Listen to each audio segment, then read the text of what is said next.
Whoa, g'day guys, it's Sam here from Built Not Bought, and today we finally get started on the suspension, and I know you can see we got t-shirts. So I don't know if the store's open already or not, but if it is, the link will be in the description below if you want to hook yourself up with a new t-shirt. We're gonna have stickers as well, maybe caps, who knows. But the big thing today is suspension. We're gonna be putting in the 4-inch suspension lift, Superior Engineering arms, King's shocks, and Dobson springs. Gonna get it all in the back end first, and then hit the front.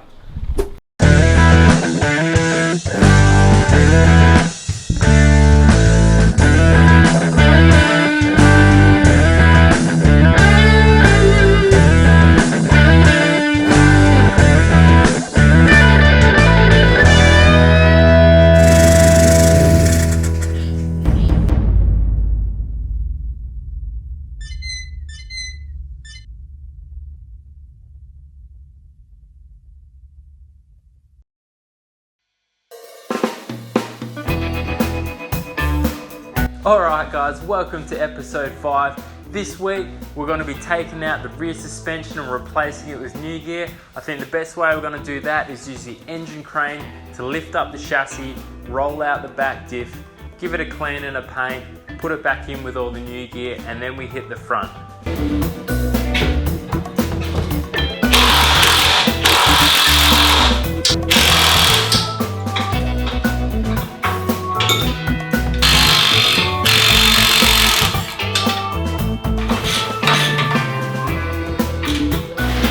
Right, that's one of the shocks off. And that's 2 shocks off. I could make a joke about this, but it'd be shocking. Right, also while I'm down here, and I can see it and I remember, this is the brake bias bracket here. Now, the purpose of this is, as there's more weight on the back, the diff will come closer to the chassis, and this spring here goes onto a little valve in the brake line, and as there's more pressure on the back, it puts more brake bias to the rear brakes, and then when there's less weight and it's higher up like how it is now and tight, it'll put more bias to the front brakes so the rears don't lock up. So also there's a bracket we need to put on here. If you're going a 4-inch lift, you need a 4-inch extension bracket. If you're going a 2-inch lift, you need a 2-inch extension bracket on this brake bias, so keep that in mind.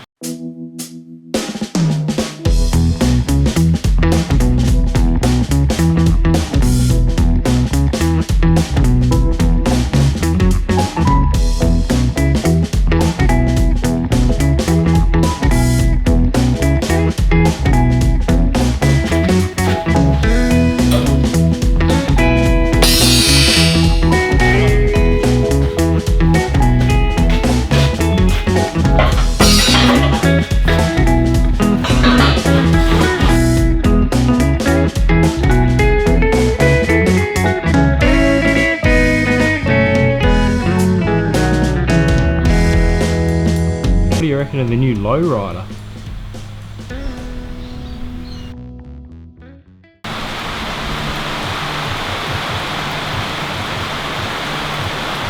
Just disconnected the brake line there, and the coils are out.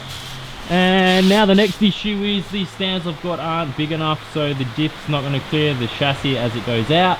So now I need to find another mate who's got some bigger axle stands, so then I can raise the body and actually get the diff out. So once again, we're waiting.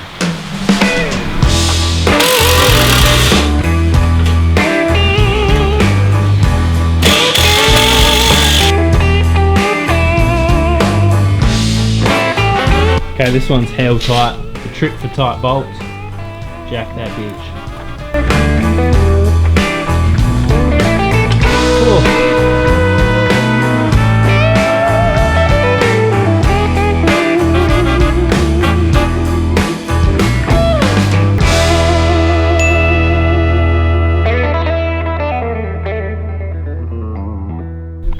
Alright, now that all the old suspension's out, we can start looking at put the new stuff in. But what patrols are renowned for is these bump stop bolts.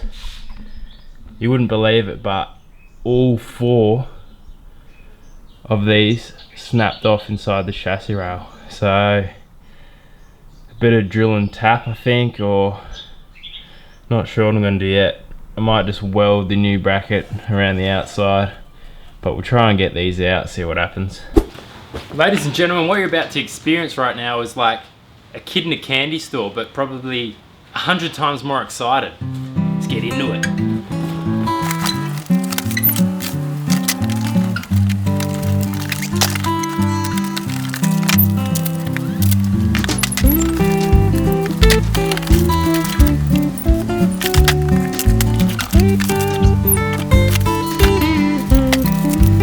I really do like the way Superior puts their little logo, you know, cut out onto their gear.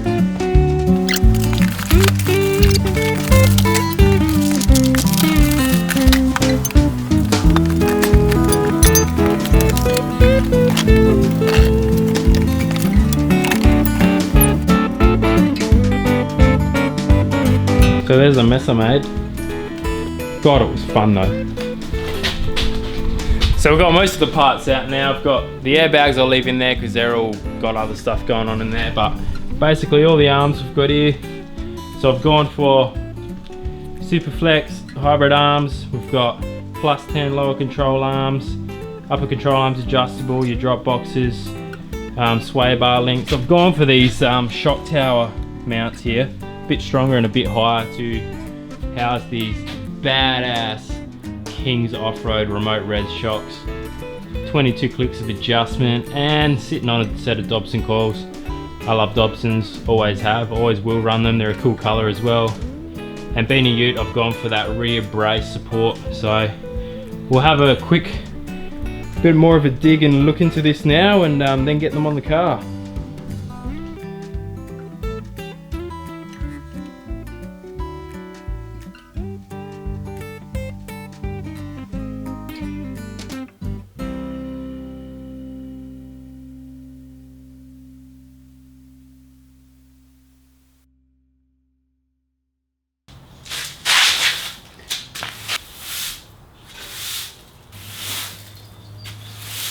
Always keep a clean work area.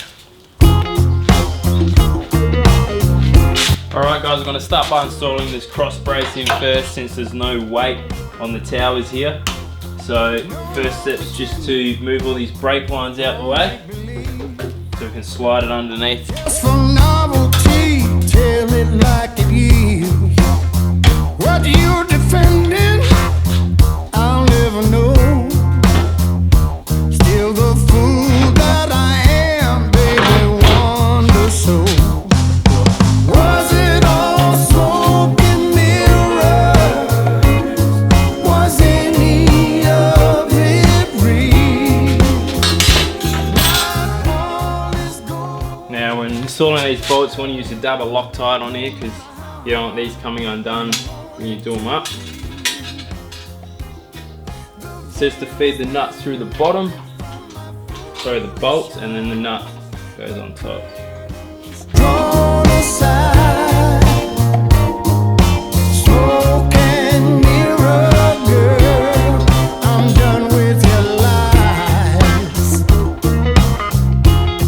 I'm done with your lies. I've got your poison running through my veins. Since I was bitten, nothing ever looks the same. Final product.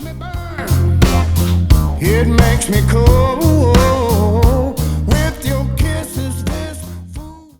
Okay, now a lot of the setup can't be done until the car's sort of more complete and we have more weight on the back and the tray on there, so we can line everything up. So for now, I'm just going to sort of nip everything up. Don't use any Loctite or anything, but to get an idea of the adjustment, this old panhard I had was a fixed 4-inch, so to get within the ballpark, it'd be a good idea to just sort of line it up with this one when we put it on, and then hopefully it's only a minor adjustment when we go to actually do it properly. So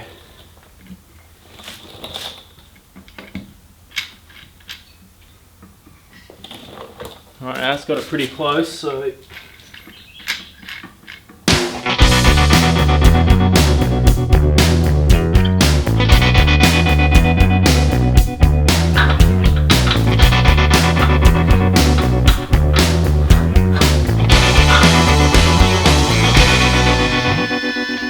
Now what I like to do when installing these parts, because they are moving parts of the car, I just like to put a little bit of grease around the actual bush here, just to keep it lubricated as it moves, and as well it keeps the water out of there, so you're not going to have an issue when you need to pull it out later.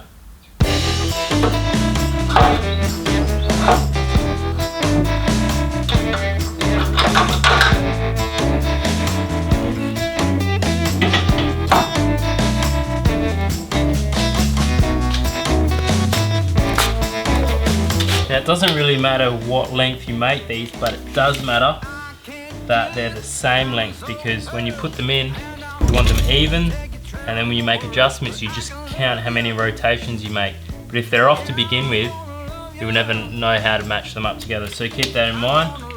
I'm just going to go end to end here. It's about 64 mil. This one is about 65, so slightly longer. We'll go in a couple of turns. And that should have it.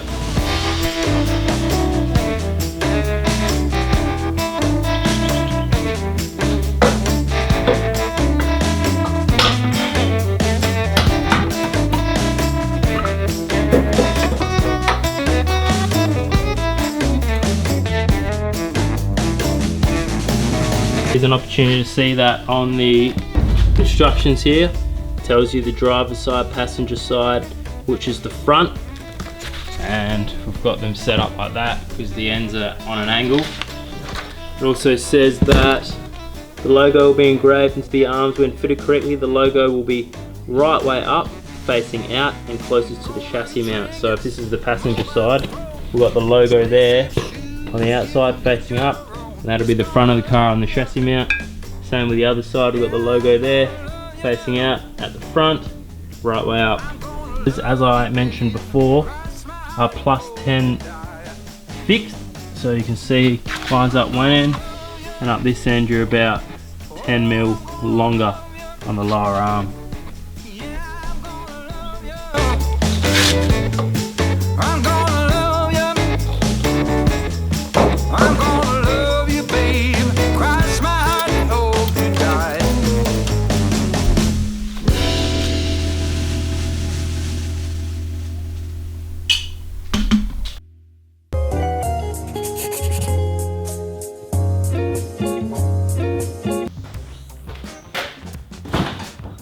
Time to talk shocks.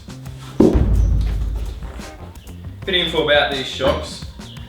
I decided to go with these for a few reasons. They're basically the industry leader when it comes to shocks. They got one of the bigger bores. I think it's a 2.5 centimeter bore here. And we've gone remote reservoir for a couple of reasons. It helps dissipate the heat in here, and it also keeps the nitrogen and oil separated. Otherwise, if you don't have your own reservoir, then it becomes quite bubbly inside the actual shock itself, so it keeps things separated there. And another reason is these adjusters here. Now you've got about 22 clicks of adjustment on these, and what happens inside here is there's a shim stack, which when you go to stiffen it up, it brings that stack and forces the oil to run through that stack, creating the resistance for that stiffer feel. And then the opposite happens when you loosen it to a softer setting. The shim stack opens up and then the oil can bypass that and gives it a softer feel. So really keen to see how these go on the ute. I got these from Mike's Shock Shop over east. Great help. He did a lot of custom valving on this just to get them suited for my build. I gave him a list of all the parts on there, what's going on the front, what's going on the back, and he was able to set up the valving inside the actual bore here to suit the weight and the feel of the vehicle. So you should be able to handle anything I throw at it. Hit the whoops, hit the dunes in there, a bit of rock crawling as well. There's going to be no issues, so that's the idea. So we're really happy with these. We'll get them on the truck and then see how they feel.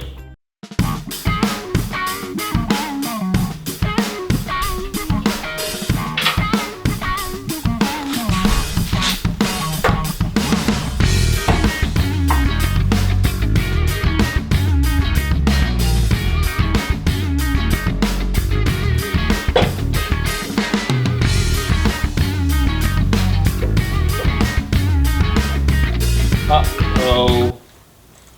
you can't get the shocks on with the brace in place. So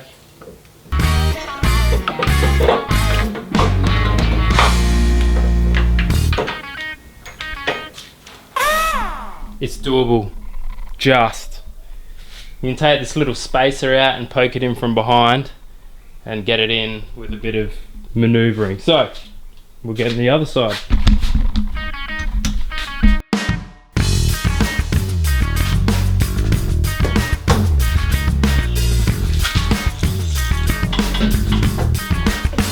Trick is to put this there.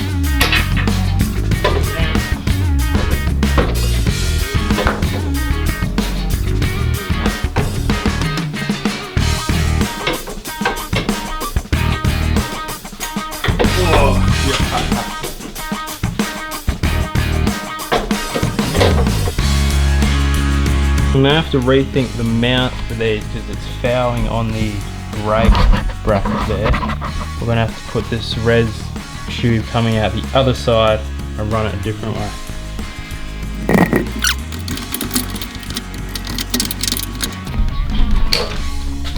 There we go, that's much better. Got that clearance now.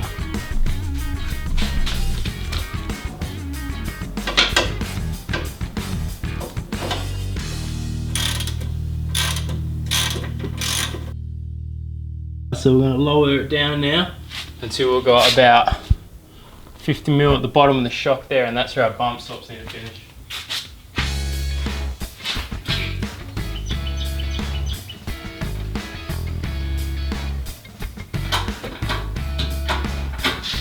Good if I took the stands out.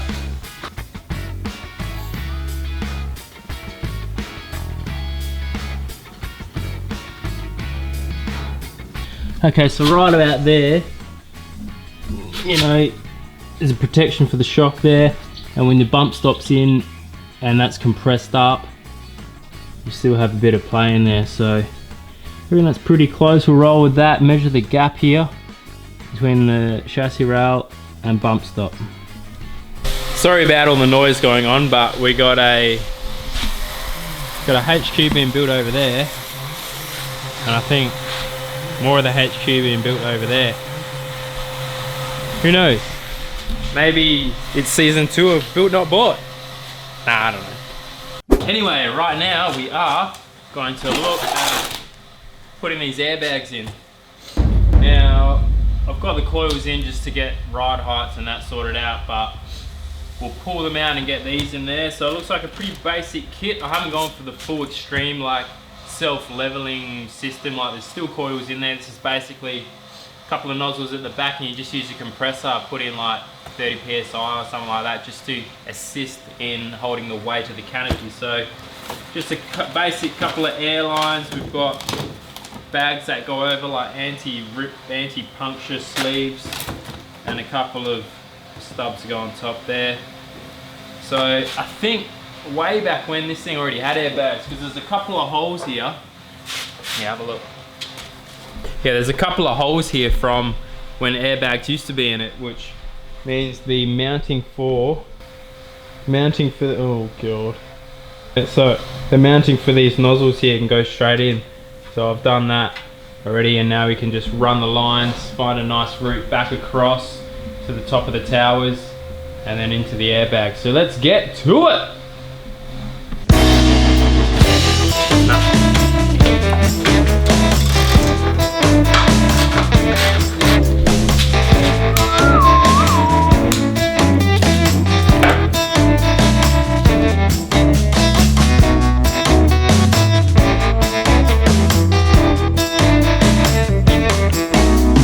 I can't give you diamonds or pearl, hand on the moon and take you traveling the world.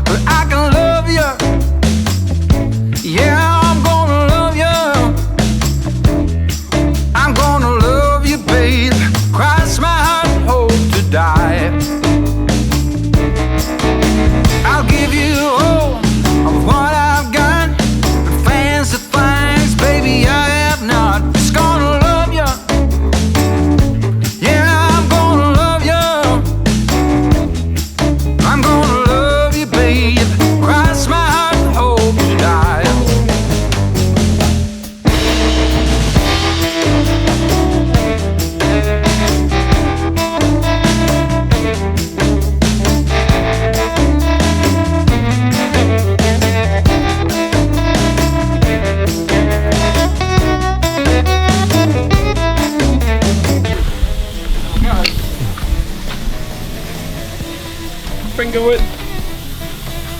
Can't even get my finger in there. That's good.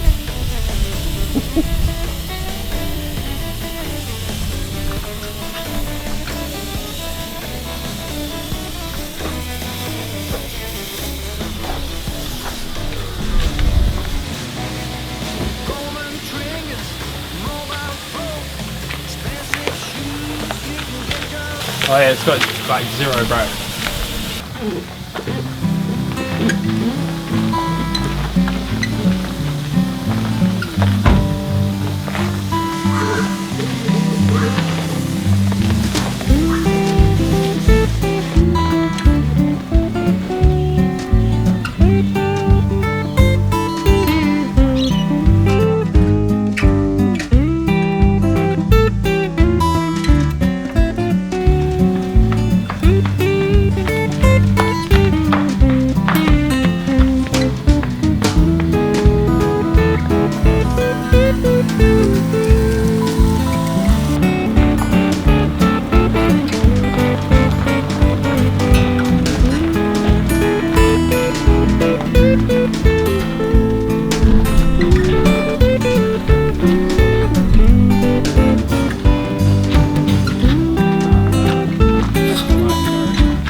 If you enjoyed this video, why don't you hit that subscribe button?